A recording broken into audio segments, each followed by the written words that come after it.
Tes. Guys, hello guys, please guys, don't skip this video. Di mana dikatakan video kali ini dikatakan luar biasa guys, di mana dunia pada masa sekarang ini memohon kepada Indonesia. Wow. Memohon apa guys? Jom sama-sama kita semak video ni. Hello guys, bismillahirrahmanirrahim. Assalamualaikum warahmatullahi wabarakatuh. Allahumma salli ala sayyidina Muhammad wa ala ali sayyidina Muhammad. Guys, selamat datang ke Musa Channel. Dan aku adalah Musa, admin kepada channel Musa bin Muhammad Darin Channel. Dan kepada subscriber, kepada viewer di luar sana yang belum lagi klik ataupun baru saja terjumpa, please guys, berikan sokongan anda kepada Musa Channel dengan menekan ataupun klik button subscribe, like dan komen di bahagian komentar di bawah. Dan kepada subscriber, kepada viewer di luar sana yang sentiasa menyokong Musa Channel daripada dulu sampai pada masa kini, aku mengucapkan ribuan terima kasih guys. Hanya Allah Subhanahu Wa Taala saja yang mampu membalas jasa baik kalian semua. Dan aku hanya mampu untuk mendoakan semua kalian di luar sana agar dipermudahkan segala urusan, dibukakan pintu-pintu rezeki, dihindarkan, dijauhkan daripada segala malapetaka dan juga dihindarkan daripada wabak COVID-19. Amin amin ya rabbal alamin. Guys, seperti biasa hari ini kita akan buat sedikit video reaction kalau kita tengok di channel pagi-pagi, dan dikatakan sangat-sangat luar biasa guys, di mana dunia pada masa sekarang ini memohon kepada Indonesia. Wow, aku pun terfikir memohon apa guys? Jom, aku nak sabar guys untuk mengetahui apa sebenarnya dunia memohon kepada Indonesia. Jom, mari sama-sama kita tonton video ni guys. Telah saya putuskan, pemerintah melarang ekspor bahan baku minyak goreng dan minyak goreng mulai 28 April 2022 guys, sampai batas waktu yang akan ditentukan kemudian. Saya akan terus memantau dan mengevaluasi pelaksanaan kebijakan ini agar ketersediaan minyak goreng di dalam negeri melimpah dengan harga terjangkau. Sahabat bagi-bagi, dunia menyadari bahwa Indonesia yang satu dekade ini mereka remehkan ternyata masih memiliki efek gentarnya sendiri. Walaupun kakak tertua ASEAN ini sempat turun pamor setelah pada era Soekarno yang menjadikan Indonesia memiliki titel terkuat militernya di kawasan, dan setelah era Soeharto yang memiliki kelihaan dalam geopolitik ekonomi agrarisnya. Lalu, sisa-sisa presiden ke belakangnya hanya membuat Indonesia turun level di mata dunia. Dari lepasnya banyak pulau yang diklaim oleh tetangga dan banyak penyadapan terhadap presiden kita yang dilakukan oleh Australia, walaupun akhirnya sempat ketahuan. Dan yang tidak ketahuan mungkin masih banyak lagi.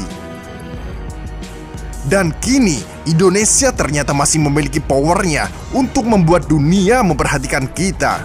Salah satunya adalah sebagai dapur dunia. Apalagi sejak ada gejolak larangan ekspor minyak goreng, walaupun sempat ada perbedaan dari menterinya yang akhirnya diralat lagi oleh Presiden Jokowi. Sahabat bagi-bagi, lonjakan harga CPO tidak lepas dari kebijakan pemerintah Indonesia. Presiden Jokowi memutuskan untuk melarang ekspor CPO dan produk-produk turunannya. Hal ini ditempuh demi menekan harga minyak goreng. Oleh karena kebijakan itu, pasar internasional sangat merespon kebijakan pemerintah Indonesia yang terkait larangan ekspor produk sawit sebagai masalah yang baru setelah sebelumnya tertekan karena perang Ukraina dan Rusia. Oke, implikasi dah guys. Dan apa yang terjadi dalam sebulan terakhir? Harga CPO meroket 24,52% selama 10 tahun terakhir. Naik terus, dan guys. Ini merupakan rekor tertinggi sepanjang masa. Saat ini pasar sawit di dunia panik dan bergejolak. Naik terus. Melihat akan hal itu, menjadi betapa pentingnya Indonesia sebagai penghasil sawit terbesar di dunia. Apalagi minyak sawit ini dibutuhkan untuk berbagai macam produk, mulai dari makanan, sabun, lipstik, dan bahkan tinta cetak. Oleh karena itu, ini menunjukkan pentingnya langkah Indonesia bagi dunia. Indonesia, the world's largest exporter of Kebijakan Indonesia ini dipastikan akan membuat pasar minyak nabati global berantakan. Bahkan dari pihak India telah menyatakan bahwa larangan ekspor produk sawit oleh Indonesia dinilai menjadi ancaman inflasi dunia gaya baru. Dan perlu kalian ketahui, India adalah importir utama minyak sawit dan mendapat sekitar 45% pasokannya dari Indonesia. Jika rantai pasokan terganggu, maka perusahaan di India akan menjatah pasokan mereka karena mereka tidak tahu apa yang akan terjadi besok. Bisa ada, bisa enggak. Sahabat bagi-bagi, sejak larangan ekspor sawit ini, ternyata negeri para Garuda ini memang masih memiliki powernya sendiri. Mereka atau negara lain yang selalu meremehkan kita mulai terbuka satu persatu kartunya. Di mana sebelumnya larangan stop nikel yang membuat Eropa kebakaran jenggot. Tapi setelah keran nikel dibuka kembali, mereka berpura-pura biasa aja supaya Indonesia tidak merasa dibutuhkan. Lalu saat rapat G20 di Italia dan ditunjuknya Indonesia sebagai ketua G20 adalah harapan Eropa terhadap Indonesia supaya kembali membuka keran ekspor bahan baku alamnya secara lebih besar-besaran lagi, yang akhirnya membuat Presiden Jokowi murka. Tetapi langsung ditolak oleh Menteri BUMN kita, Erick Thohir, atas perintah Presiden Jokowi. Kini nyatanya, setelah kondisi tidak stabilnya minyak bunga matahari yang selalu digaungkan asing ternyata menguak kebenaran minyak sawit kita yang masih menjadi penopang banyak negara untuk masalah dapurnya. Kini dunia tidak bisa berpura-pura lagi tidak butuh kita. Bahwa sumber daya alam kita sangat bisa menopang dunia. Mereka seakan-akan membuat kita selalu minder dan tidak percaya diri bahwa kita Indonesia masih sebagai kakak tertuanya Asia. Jadi, kalian yang suka komen negatif dan pesimis terhadap negara ini, yakinlah bahwa kalian sudah kena cuci otak propaganda asing bahwa kita bangsa yang lemah dan miskin. Bangsa kita itu kaya dan kuat, yang miskin itu cuma rakyatnya aja. Saran dari King Narto simpel sekali. Para pejabat dan pengusaha itu yang kaya-kaya gak usah beli-beli aset atau saham dulu buat kantong kalian. Tetapi belilah seluruh hasil panen dengan harga yang pantas dari petani kita. Maka akan banyak anak muda yang kembali ke jati diri bangsa ini sebagai negara agraris, bukan negara robot trading.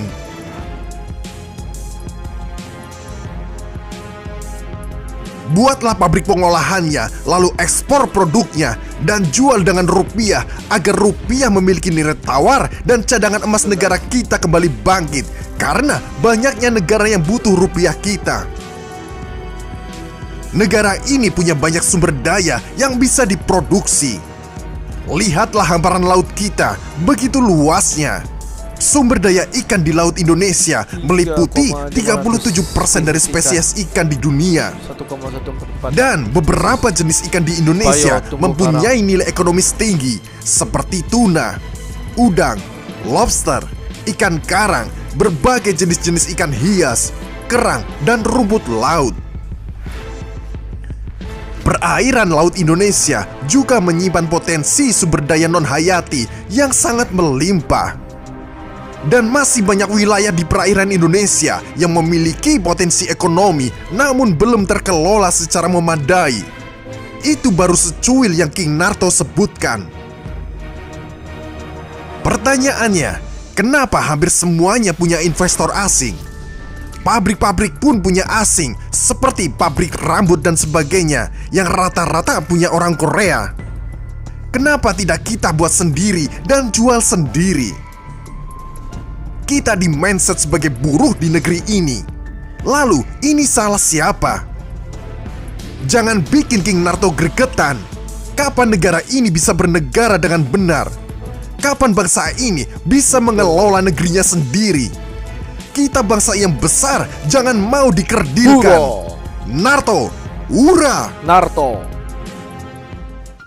Guys, kalau kita tengok pada sebelum ini di mana Indonesia telah pun menghentikan mengekspor bahan mentah nikel, di mana selepas sahaja Indonesia mengisytiharkan memberhentikan ataupun stop mengekspor bahan-bahan nikel ke negara-negara Inggeris ataupun negara-negara Eropah, banyak sekali kalau kita dengar desas-desus ataupun kata-kata daripada negara luar yang ingin Indonesia mengekspor balik bahan-bahan nikel, sebab banyak sekali permintaan bahan-bahan nikel daripada Indonesia ini ke negara-negara Eropah dan juga negara-negara Inggeris. Dan pada kali ini kalau kita tengok, Indonesia sekali lagi guys memberhentikan mengekspor bahan, kalau kita tengok daripada minyak kelapa sawit ataupun minyak goreng.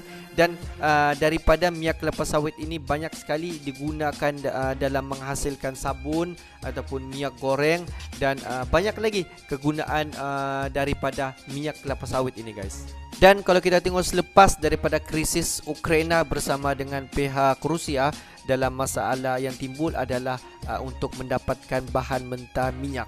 Dan daripada itu harga minyak kelapa sawit dunia menaik dengan drastik sekali guys. Jadi tidak mustahil terlalu banyak sekali permintaan minyak kelapa sawit daripada Indonesia. Dan sekali lagi telah ditegaskan oleh Jokowi di mana buat masa ini pihak Indonesia untuk memberhentikan sementara waktu untuk mengekspor minyak kelapa sawit keluar daripada Indonesia. Dan banyak sekali negara-negara Eropah, negara-negara Inggeris yang ingin mendesak Indonesia untuk mengekspor balik bahan minyak kelapa sawit daripada Indonesia.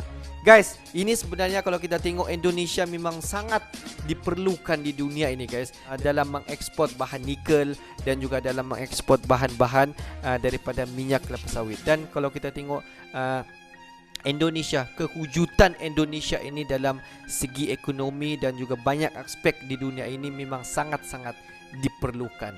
Dan kalau kita tengok tajuk ini memang sangat-sangat betul lah. Banyak negara sekarang ini memohon kepada Indonesia. Memohon apa? Memohon agar Indonesia mengekspor balik bahan-bahan mentah keluar daripada Indonesia. Mantap guys. Oke guys, untuk hari ini sampai di sini saja sedikit information daripada Musa Channel. Dan kepada subscriber di luar sana yang belum lagi klik button subscribe, please guys, berikan sokongan kepada Musa Channel dengan menekan ataupun klik button subscribe, like dan komen di bahagian komentar di bawah. Oke guys, akhir kata daripada Musa Channel. Thanks for watching my video. Assalamualaikum warahmatullahi wabarakatuh. See you the next video.